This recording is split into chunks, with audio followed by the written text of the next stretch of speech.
Welcome back to Just Drive It. We're going to give you a nice little update on what we've been up to and why we haven't been posting regular videos. So come along with us.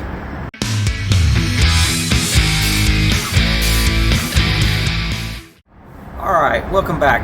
What the deal is we've been having issues ever since I got off with the fact that I've had almost no sleep whatsoever from the time I got off the boat to the time I actually got home.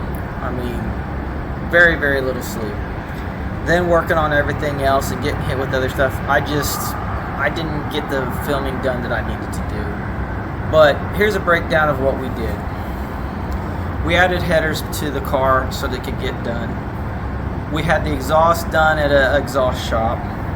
We went through and test fitted the drive shaft safety loop, but it didn't get on there. We went through and installed a transmission cooler.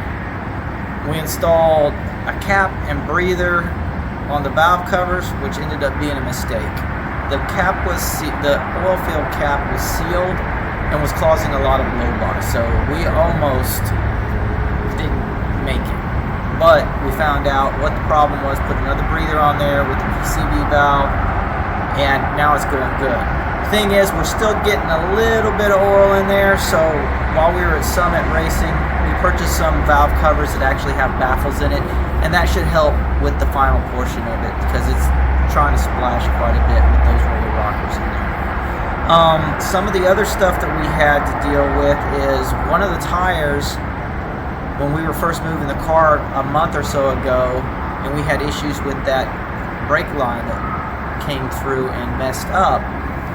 We actually tore out some of the blocking on the tire because we were pushing it with the brake shut or applied. So we had to change that out at the last minute. That wasn't too much fun. It's cooling good. The transmission seems to be cooling and going good. The engine's actually running pretty good. The exception would be we installed all the necessary hoses in order to take a neat NHRA, IHRA, HRA spec where you cannot have more than 12 inches of rubber hose on your fuel system. So I think we have something around 7, maybe 8 inches, but we have the proper hose all lined up and on there. But one of the things we put on there was a cleanable filter. Well, earlier today, we were actually driving along and started having issues, and it was very similar to vapor lock, but with the carburetor we have, which is a Street Demon with the polymer body, that wasn't a possibility. We were full on fuel, we were running that carburetor, it wasn't that. What it ended up being was the filter.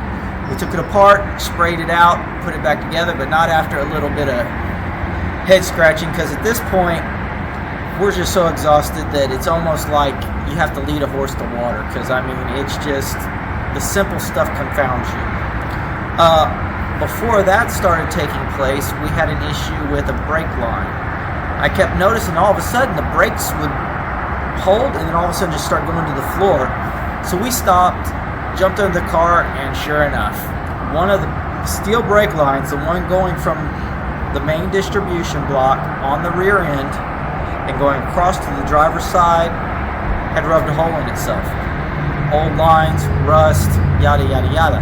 So what we ended up doing is taking some vice grips and literally crimping the line shut.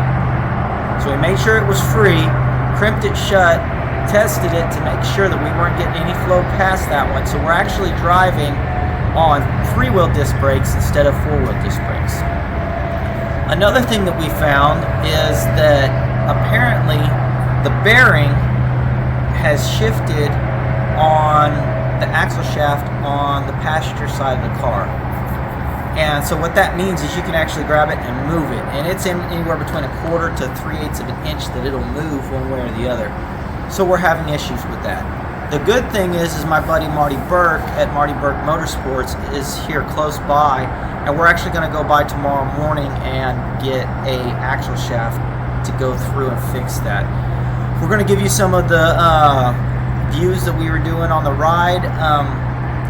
Other than that, the motor runs pretty good. It rides real good. I'm really happy with the car if we can just iron out the little kinks and stuff. So, anyways, that's what we're doing.